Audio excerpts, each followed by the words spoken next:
Welcome to Extension Connection on Supertalk 1270. Thoughtful information and discussion with experts from both Burley and Morton County Extension Service offices. Extension Connection provides advice on family nutrition, issues in agriculture, lawn and garden, community leadership, flood recovery, homeowner concerns, and so much more. Live from the Supertalk 1270 News Studio, this is Extension Connection. Good morning and welcome to the Extension Connection. We have the Morton County staff here. This is Jackie Buckley.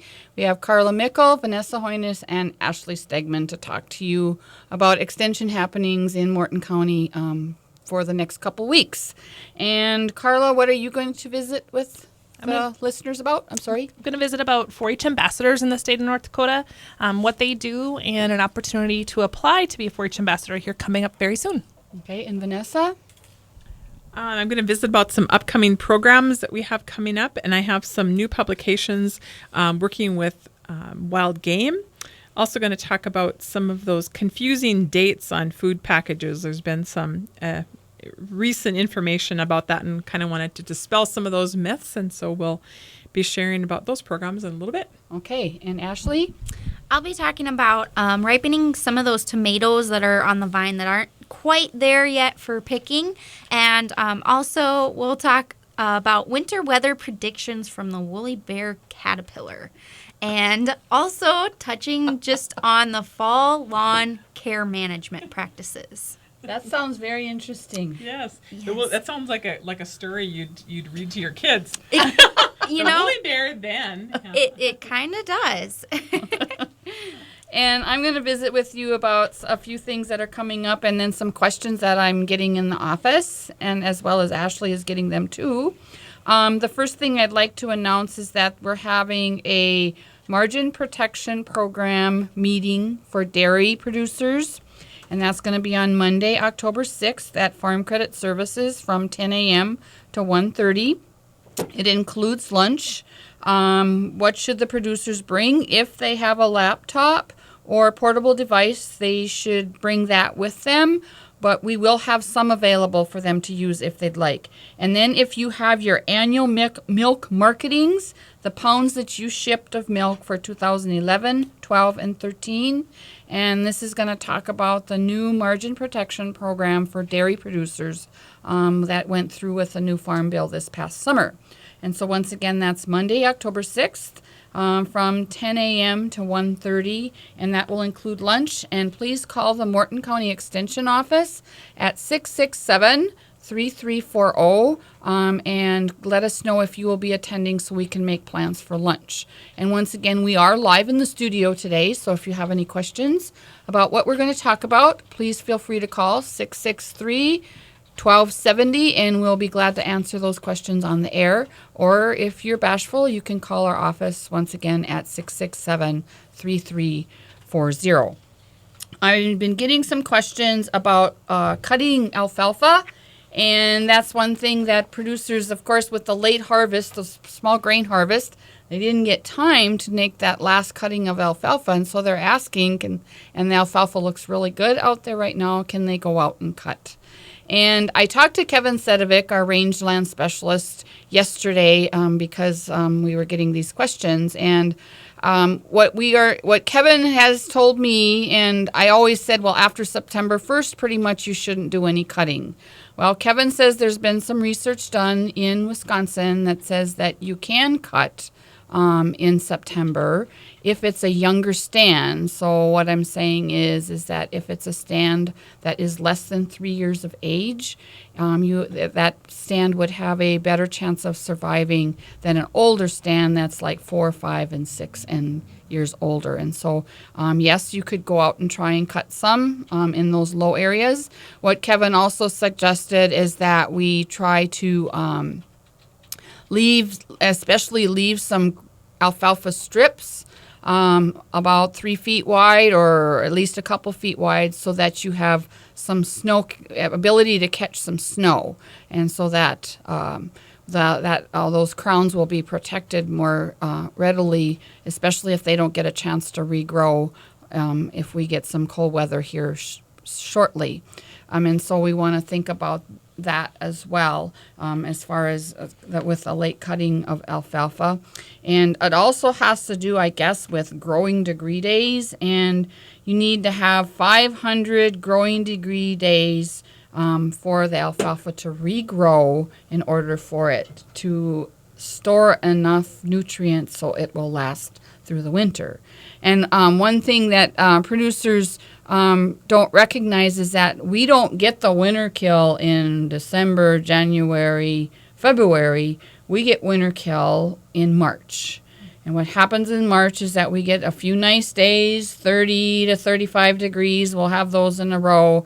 And then maybe the next week it might be 20 below or so. And then we'll get another nice day, and then it'll get cold again. And so that's what causes our winter kill in most of our alfalfa. And so that's why we need to have that snow protection on it as well.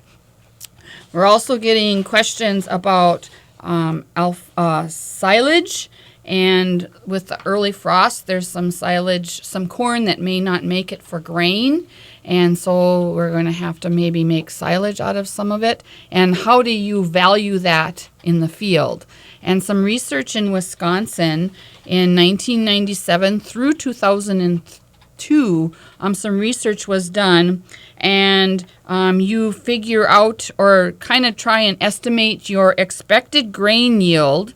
And then at 65% moisture, say for instance you're expecting 125 bushels to the acre, the grain equivalent would be a figure of 7.3, and that 7.3 you would take times the current price of corn. And so that would be about $18.25 for the price of the silage value. And of course, you would have to add any harvest costs to that. Some points to consider is that you want to be able to know the relative feed value of your silage. And if it's between 130 and 150, assuming at 33% dry matter, the dairy quality alfalfa would be worth about $120 a ton, and silage would then be worth about $40 a ton. You want to reduce the price for the harvest cost, test the silage for forage quality, and adjust for storage losses, because hay will have about a 2 to 5% loss, while silage will have between 10 and 15%. We're getting a cue to go for the break, and so we'll be back with the Extension Connection shortly after the break.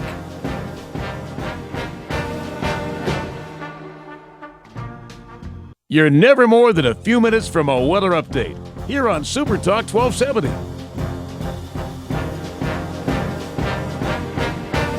And we're back with the Extension Connection. It's the Morton County staff. And Ashley, you're going to talk about those tomatoes that are still out there and ripening on the vine.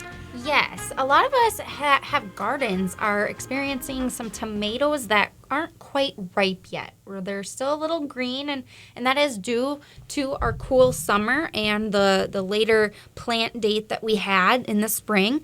And any of those tomatoes that are showing that pink blush are okay to pull off the vine. You can clean these blushing fruits, discard any with disease spots or cracking, because those will rot quickly before ripening. So you might as well not even pick those, just discard those. The blushing tomatoes should be placed out of direct sunlight. And a lot of people think, well, I need to put it in the sunlight to ripen it. Actually, that's not the case. We need to keep it away from the sun. If placed in a sunny area, the outer skin of those tomatoes, they will redden, but the inner flesh won't ripen, and it won't develop that nice tomato flavor that we're searching for. Tomatoes ripen best under room temperature. Higher or lower temperatures will lead to less taste and a higher incidence of rotting. So you want to make sure that when you're storing these, that they're not down in your basement cellar and in the dark, cold areas. You want it to be a room temperature area. You want to set the tomatoes on a sheet of newspaper. This is suggested, and then place another sheet of that newspaper over the fruits, and then This traps in that ethylene gas, which tomatoes naturally emit when ripening. So it will increase the tomatoes' ripening capability. Individually, some people would rather individually wrap each tomato, and that is also a great technique. And I would assume, I guess I have never personally individually wrapped the tomato, but I would assume that they would ripen a little bit faster. You can also place apples nearby your tomatoes, and they will actually emit a lot of that ethylene, which encourages the ripening to occur. With ripening your tomatoes inside, you want to make sure that you're checking them every day and disposing any tomatoes that begin to rot or some of those cracks that really become prevalent. And that way we can enjoy those last tastes of summer and get those tomatoes on our salads and sandwiches that we like. So if we have a bunch of them, we don't want to have them in a box piled on top of each other. Yes. Do you want to have them kind of like a single layer? Yes, you would ideally have a single layer, and I know if you're kind of crouched and don't have a lot of area, that is hard to do, and some people will then put them in a box. But it's best to allow them to have their individual area so they can perform that ripening correctly. The next thing I was going to talk about, and both Vanessa and Jackie kind of giggled at, was a winter weather prediction from the woolly bear caterpillar. This is a legend that I am told about, and I know a lot of people don't want to talk about winter. It's something that we want to just push way far back. But Well, we just started fall. Now you're talking about winter? I know, but I came across this story, and I personally thought it was kind of interesting, so I'd like to share it with our listeners. Today, a lot of our even weathermen can't predict what's going to happen next week, let alone what our next season's going to be like. But according to legend, if you ask your local woolly bear caterpillar, and that's the larvae of a Isabella tiger moth, you can find them as they're crawling place, and they'll find their place to spend the winter, and they actually go to places that are suggested to be warmth because they also need to weather the conditions. But according to this legend, I should describe a woolly bear caterpillar. These are the caterpillars that are the nice, fuzzy little caterpillars. They usually have a black end and beginning and end, and then a copper band through the middle. I know my children, when they see them, they even think about them as an Oreo. They've got kind of that sandwich effect. But according to this legend, that copper band on the caterpillar, the wider it gets, that means the milder the winter we can expect. So hopefully our caterpillars are having some wide copper bands. Big belts. Yes, big belted caterpillars we want. The black bands on either end can also be informative. On the head end, if it's very dark, meaning the beginning of winter will be very cold. Likewise with the back end. The caterpillar is very dark, that meaning that the end of the winter is going to be very cold. Now, this is a legend, and it grew very popular from Dr. Howard Curran. He was an etymologist with the American Museum of Natural History, and this study actually goes back to 1940s and 50s. So this is a long time ago legend, and so I thought it was very interesting when I came across it. He did do research in New York. He measured the copper bands of the caterpillars, and he actually published his findings. And according to the findings, that was correct at that time. But again, this is really just a legend. If the coat of hair is very thick, that suggests we will have a cold winter. Now, it's not only with the woolly bear caterpillar. We can see other animals that do the exact same thing. They have to hibernate, and they have to build their systems up in order to endure the winter. If the caterpillar is crawling south, it will be cold. it will be a cold winter because the woolly bear is heading for warmth. That I guess I don't know if I quite believe that, because I know we have a lot of snow bunnies that also head south for the winter. But hopefully our woolly caterpillar can give us a little bit of humor when thinking about our winter weather coming upon us. Maybe the caterpillar is just going south to get around a wall. That could also be. And maybe we should all head south to get away around that wall of winter coming. Another thing that I wanted to just touch on and visit with was about some fall lawn care management. And there's a few things that should be happening at this time with your lawns. You want to make sure that if you have any areas that you want to seed, that you get those done immediately. It's getting to the point where seeding may not be very effective anymore. So you want to make sure that if you do have any seeding, that you have time, and you want to kind of baby these seedings and make sure that they'll take. Because going into the winter, they need a strong root base so they can continue to endure the winter. And then fertilizing. A lot of people wonder, well, it's getting cold, I should fertilize. Well, fertilizing in late September can delay hardening and lead to winter kill. So we want to wait until those leaf blades stop growing, and that is estimated to be mid to late October. This dormant application will develop roots and leaf buds for a thicker turf next spring. So just a reminder, I know some people are antsy to fertilize. I know my husband is one of those, but I keep telling him, just wait and be patient. And the last thing for lawn care management would be if you feel it's necessary to aerate your lawn, now is the best time of the year to aerate the lawn. This aeration will promote a stronger root system and reduce thatch problems.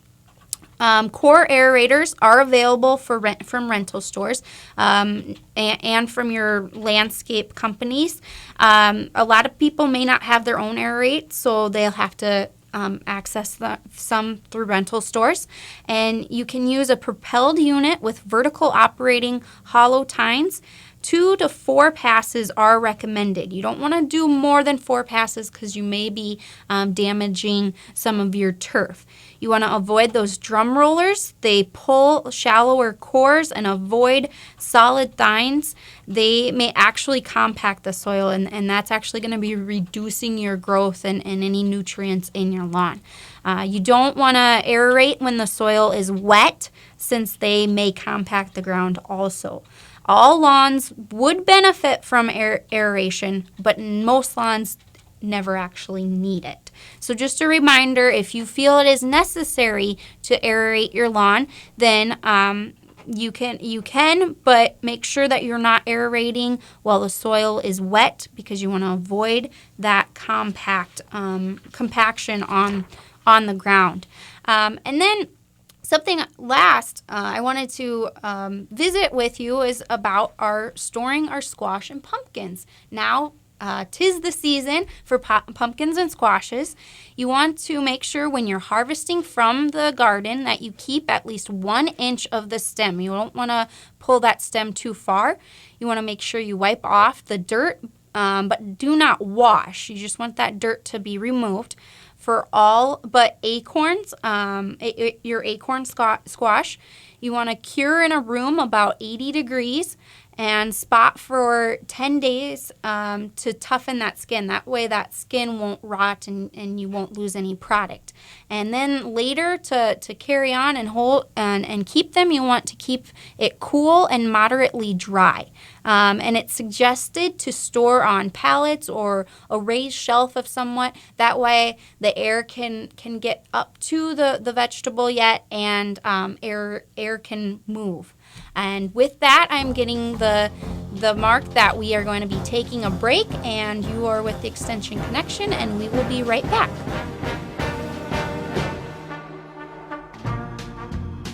Right now it's 59.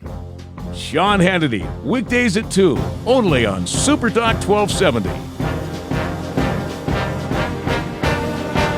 Extension Connection. This is Carla Mickle, 4-H Youth Development in Morton County. The Morton County staff is joining you today. And I have just a couple of things here about 4-H for the week. First, the beginning of the week's been pretty busy for me. I've attended a couple of 4-H meetings, Missouri Valley Bunch and the Falling Stars, and very excited to see the kids get organized here for a new 4-H year, which started September 1st. We've elected officers in clubs here in the month of September and had a lot of new faces joining Morton County 4-H program, and that's very exciting as well. And I just wanted to thank the Missouri Valley Bunch and Falling Stars for having me. It was a lot of fun. It was great fun. Yeah, and we got to make rockets as part of National Youth Science Day here coming up in October, and the kids had a blast, which is it was just a lot of fun to watch them and see them design their rockets and launch them off. We even had some reach our imaginary island, which we had a hula hoop for, and the law enforcement center where the Falling Stars 4-H meeting was on Monday night will never be the same. Well, and Missouri Valley Bunch, we found that it was much easier to hit the island if you moved the island to where your rockets were landing. Yep. Repeatedly, yes. Yes, it worked out pretty slick. So another thing I got to do is this week on Monday afternoon, I spent the afternoon with the Hay Creek Kids 4-H Club, which is a Morton County club, and they have this tradition here the last few years of giving back to the community, and I think it's just a wonderful thing that they do. They are part of the Hunger Free Garden Project in North Dakota, and they raised this year a record 2,100 pounds of potatoes and over 500 squash. And on Monday, I traveled with them to different organizations in the Bismarck-Mandan community where they dropped off their potatoes and their squash. And they got to visit with different organizations of who those organizations serve and also how their food would be used. And it was just really neat to see them interacting with those organizations. We were over at the Ruth Myers Hospitality House. We spent time at the Salvation Army where they took 1,000 pounds of potatoes. They said they would be gone by Friday, which is just pretty cool. And the kids really were excited to hear how those would be used. And we are also at the Abused Adult Resource Center. And I'm missing one. The soup kitchen on Memorial Highway. And so I know Jeff had dropped off some of the remaining potatoes because we had leftovers after our adventures on Monday. And he attended a couple of organizations yesterday and dropped off the remaining potatoes. But what a great organization event, that the 4-H Club gets involved with and gives back to the community and the wonderful things that they do. And I just, I'm very proud of them for giving back that much to the community. So one other thing I have is we have 4-H ambassadors in the state of North Dakota. And 4-H ambassadors are pretty unique. They are older 4-H members, 16 and older, to 22, I should say. And they help with every aspect of 4-H in North Dakota. You see them at the state fair taking pictures and organizing events and helping put data into the computer so that counties get their information on who got what ribbon. They have retreats throughout the year. They help with Extension Youth Conference in Fargo at NDSU for our older youth as well. And it's just a really great organization and an opportunity for the older youth to get involved in the 4-H program and really have a leadership role. And applications for the fall selection is October 15th. They are due into your county extension office. And then those applications then have to be submitted to Fargo. The 4-H Ambassador Program really enhances and promotes the North Dakota 4-H Youth Program with state and county extension staff and 4-H volunteers. They act as an advisor for 4-H youth ideas and concerns. So if some younger members have any issues, the 4-H ambassadors are really those kids and young adults, I should say, that our younger 4-H members can go to and ask questions of and learn from. Great opportunity there. Create awareness of opportunities for older 4-H youth in 4-H. Assist in the planning and organizing of the NDSU Extension Youth Conference and other state functions. And they also provide 4-H ambassadors as resource people throughout the state by county or individual request. Here in Morton County, we do have 4 individuals that are current state 4-H ambassadors. We have Tirza Hoynes, Dominic Gettle, Rachel Gettle. I'm missing one. My apologies. I know we have 4. Carter Tomac, yes, who is currently the overall 4-H ambassador. And so my apologies, Carter, who works here even. But, you know, they really are involved within the 4-H across the state. You see them a little bit everywhere at activity days. They're judging at our county fairs. They're helping out at the state fair. And just a really great group of young adults that are helping the 4-H program to grow. And so if you're interested or you know someone that's 16 years of age and would like to apply for 4-H ambassador, please contact your local county extension office. We do encourage them to be current 4-H members, of course, to be a part of the 4-H ambassador program. And again, if you have any questions, you can contact your local county office, Morton County 667-3340. So, and with that, that's all I have for 4-H up and coming events. Here in a couple weeks, we'll talk more about National 4-H Week, of course. That's coming up. Otherwise, Vanessa, I know you have quite a bit of stuff. You're doing something with stress today, I know. Yes, yeah. Actually, if you have some time in your schedule today, about at 1:30, I'm holding my last class on ways to manage stress for better health. And so you're welcome to stop by the courthouse. We're meeting in the commissioner's room in the lower level of the courthouse at 1:30 for about an hour. And this has been a really fun program. I think all of us have stress, but many times we don't take a minute to stop and reflect about how that stress is impacting our health, both psychologically and physically. And so we'll take some time to look at that, and then also develop some plans in which we can begin to set some goals that we can change the way that we cope with our stress and maybe get us over that hump, because sometimes we just aren't able to do that. And I think kind of related to stress, one of those things is sometimes we don't find ourselves getting enough sleep. Maybe stress is keeping us up. And I thought this was especially interesting because several of our staff were yawning this morning. And so I thought this was a good thing that we should probably talk about. And, you know, I think we all realize that kids need a lot of sleep. In fact, newborns range in need of sleep from 12 to 18 hours. And so, and then as children develop and get a little bit older, when they get to be school age, it's in that 5 to 10-year-old area. They need about 10 to 11 hours of sleep. Teens need between 8.5 to 9.25 hours. And I know they would argue that they don't need that much sleep, but they do. And then when we get to be adults, who also argue, we need 7 to 9 hours of sleep. And I'm just going to put the folks who are in the room right now on the spot. Carla, did you get 7 to 9 hours of sleep last night? I was in bed at 10:30 and I was up at 6:45, so I did good. You did pretty well. Yeah. Ashley, how about you? I think I got at least 8 hours of sleep. Okay, and Jim, how about you? About 7. About 7. Okay, and so I think it's one of those issues where it can get away from you really easy. Those hours slip away, and we don't have a plan. And so some of the things that you can think about in order to make sure that you get a good night's sleep is to really establish some consistent sleep and wake schedules, even on the weekends. I think sometimes we like the idea of sleeping in on the weekend, when in fact that really throws your whole schedule off. And I'm getting really sad faces at me. I mean, I can't sleep in. You know what? I mean, you sure can. Obviously, I'm not going to be the sleep police, but it's more of a benefit to be able to continue to get up at that same time. It just makes it that much easier to keep that schedule and keep going. I'm pretty sure my kids are the sleep police on Saturday morning. You know, isn't it funny? Kids get up no problem on Saturday. You know, it's an early usually, but those other days when you want them to get up where they maybe don't. Another good thing to do is to create a regular kind of relaxing bedtime routine. You know, whether it's listening to music, reading a book, taking a hot bath, doing something that helps you fall asleep. And notice I didn't mention anywhere in there watching TV, being on Facebook. You know, all those screens, those screens don't help us relax. And even though we think they do, they really don't help us relax. They don't allow our brain to begin that relaxation process before we go to sleep. It's really important to look at wherever you sleep and make it an environment that is conducive to sleeping. You know, is it quiet? Is it comfortable? Is it dark? Is it cool enough?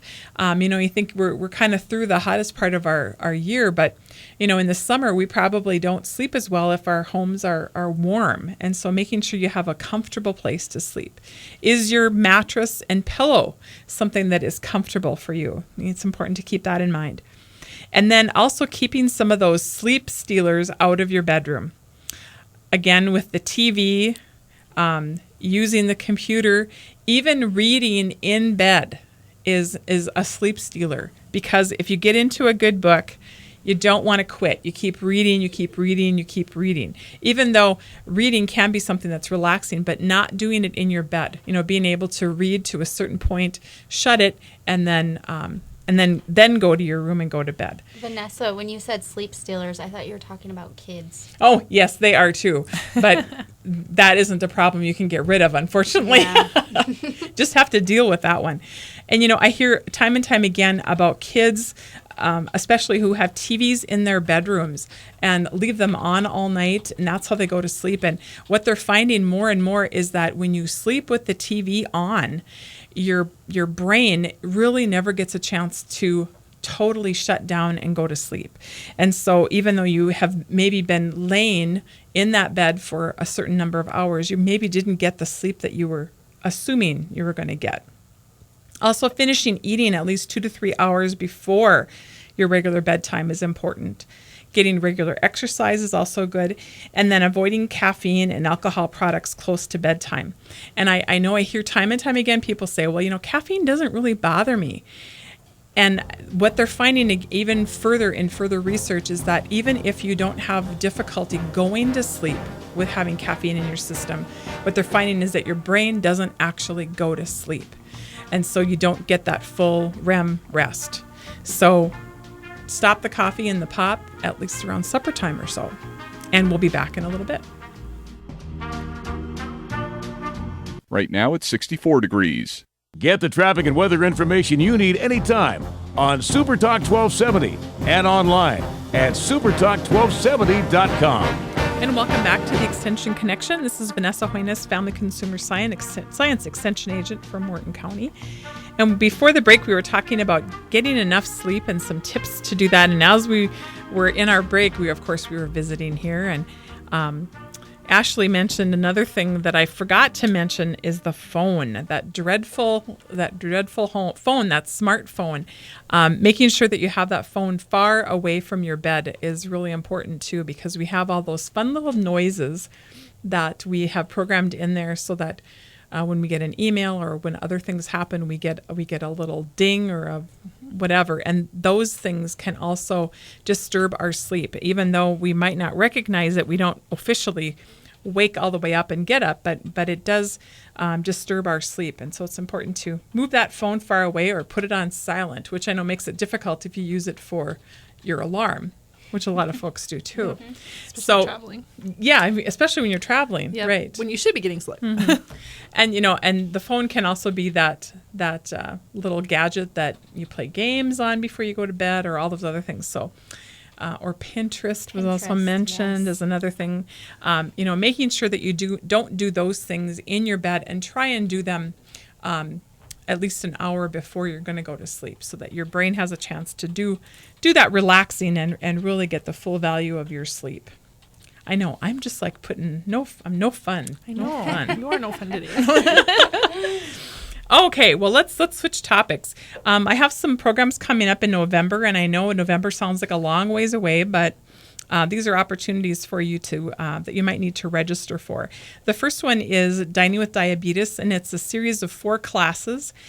We have a class being held in the mornings on November 3rd, 6th, 17th, and 20th. And then we also have an evening class on those same days, the 3rd of November, the 6th, the 17th, and the 20th. And in those classes, you have an opportunity to learn a little bit more about the disease of diabetes, learn about disease management from, we have a host of folks, professionals that will be involved with that program, from a registered dietitian to a diabetes prevention counselor. And so we really give you lots of good information, right along with giving you practical tips on being able to prepare meals that are tasty and healthful and are good choices for a person who is trying to manage their diabetes. And maybe the favorite part, excuse me, is that we also serve a meal. And so those folks come into the morning session. We start at 9 a.m. and then we're done by 11:30. And so we have our meal right around 11 o'clock. And then for the evening session, we start at 5:30. And that goes until 7:30, and we begin that session with a meal. And so it's an opportunity to try some new things. And I know, just like everybody else, you might get a recipe for a new thing, but if you haven't actually eaten it, you're less likely to actually go home and try it. And so it's an opportunity to try some foods that maybe you have seen on the grocery shelves before, but you have walked past because you weren't sure what it was, you weren't sure what to do with it, and you weren't sure if you'd really like it even. And so this gives you a chance to kind of try out some things like quinoa and other things that maybe you've seen and heard about, but gosh, don't know anything about that. And I'm getting some shaking of heads. So Ashley doesn't know, or do you know what quinoa is? I do, and I actually tried it a couple weeks ago. Mm-hmm. I did not have a very good experience with it. Okay. I must have not prepared it right or what. I don't know, but I don't know if I'm going to try it again. Well, I should try it again, but I'll need a different recipe. That's probably the case. And I'm glad to hear you say that you're going to try it again, because sometimes it is just the other things. Quinoa is a grain, and it really doesn't have, it has very little flavor on its own. It's kind of like rice or oatmeal, or those kinds of things that you don't really necessarily get a lot of flavor from it. And so sometimes maybe it's the texture that folks don't appreciate, but normally it's whatever flavors you're putting with it or spices and herbs that you're using that may cause you to like or dislike.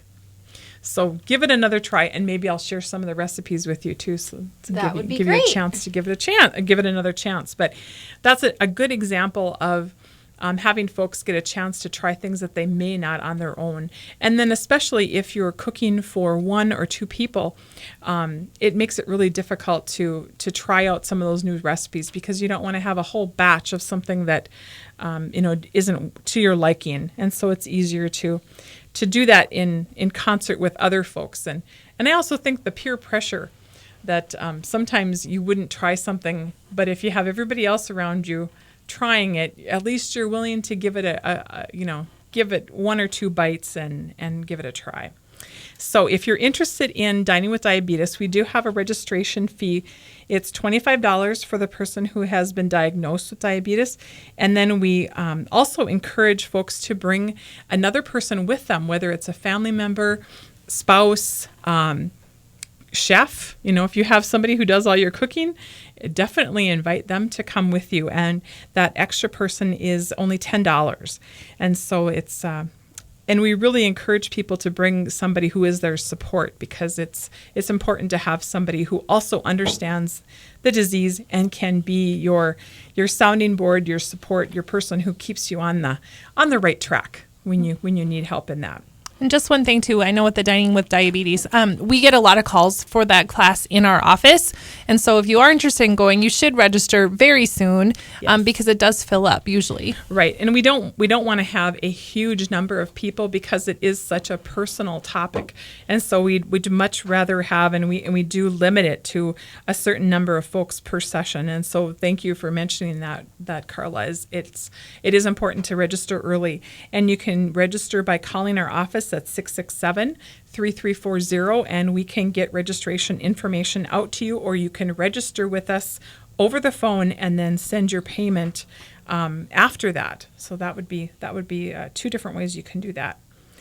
We also have another series of programs that are going to happen in November. Put Your Thinking Cap On.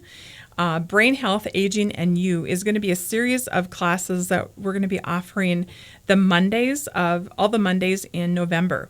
And it'll be a variety of different topics, and I'm working together with a coalition of folks from the Alzheimer's Association, from St. A's, Northland PACE, NDSU Extension, and then also Edgewood here in Mandan. We're all working together to bring some information about brain health to folks in the community. And so the first Monday we'll be focusing on understanding memory loss. And, this is a topic that is sometimes very difficult to focus on. Folks are fearful of dementia, and this is a time to not necessarily say that you have dementia or say that you're concerned about it, but it's a time to come and learn about memory loss, and that there are lots of different kinds of memory loss, and not all memory loss necessarily means that somebody has dementia. And so I think it's an opportunity to learn about that in addition. And so it'll be from starting at 1 o'clock, about an hour presentation on Monday, November 3rd, and we'll talk about memory loss that afternoon. The second week, November 10th, it'll be focusing on the caregiving challenge, and actually Jane Strumman, our NDSU gerontology specialist, will be in to visit that week about caregiving and how it relates to the health of the caregiver as well as the person being cared for. And that, again, will be at 1 o'clock. And then the third week, we'll focus on information with the doctors, really focusing on the medical aspect of our brain and our brain health. And then the fourth week, we'll talk about nourishing our brain, being able to do things that can keep our brain energized, keep our brain healthy for as long as we can. And that's actually me. I'm going to be doing that presentation. And luckily, because I'm talking about food, we're also going to be serving lunch that day. And so you definitely want to register for this if you are planning to attend, so that we can get you on the list. And of course, the more sessions you go to, the better. And especially you want to be registered for the last session where we're serving lunch, because we'll only be able to serve so many folks. And so you need to call Northland PACE to register for this. And the phone number for Northland PACE is 751-3050. And so keep that in your brain and be thinking about those Monday afternoons in November, and how you might want to attend some of those quick sessions. A couple of things that we just have some brand new publications in regards to wild game, both preparing goose and also preparing elk and venison. And so these are some just really short, quick handouts that might be a benefit if you or someone you know is an avid hunter. And so just give us a call and we can send them out to you, or you can go to our website and just search for preparing goose or preparing elk and venison, and they will pop up. And they each have some new recipes. So if you're out getting a goose, there's a goose stew, a goose and rice casserole, and also a cream of goose soup. And for the elk and venison, there is a stroganoff, a chili, and a stew that you might want to try out. And then also some really good tips about how to work with game and wild game meats, the special things you need to take precautions with. And that will be the end of our show today. Thanks for joining us for the Extension Connection, and we'll be back in 2 weeks.